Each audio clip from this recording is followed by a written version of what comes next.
Bhavnagar LCB police પેટ્રોલિંગમાં હતી ત્યારે મળેલી બાતમીને આધારે સુભાષનગર 50 વારિયા રહેણાંકી મકાનમાંથી દારૂ ઝડપી લીધો હતો। ભાવનગર એલસીબી પોલીસે પેટ્રોલિંગ દરમિયાન સુભાષનગર 50 વારિયામાં પોતાના સંબંધીને ત્યાં દક્ષ ભરતભાઈ મકવાણાએ દારૂ રાખ્યો હોય જેથી રેડ કરતા 250 દારૂની બોટલ 36,250ની મળી આવી હતી।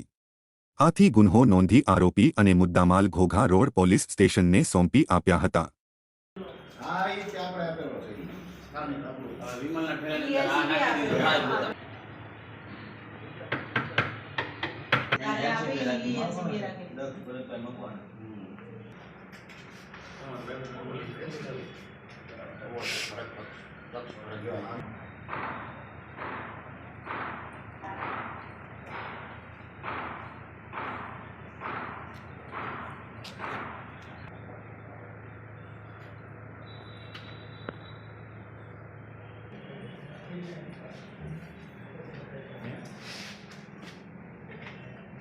ચશ્મા કાળા ચશ્મા ચડી જાય પછી આરોપી નામ દો દક્ષ દક્ષ અહીંયા છે એ કે આરોપી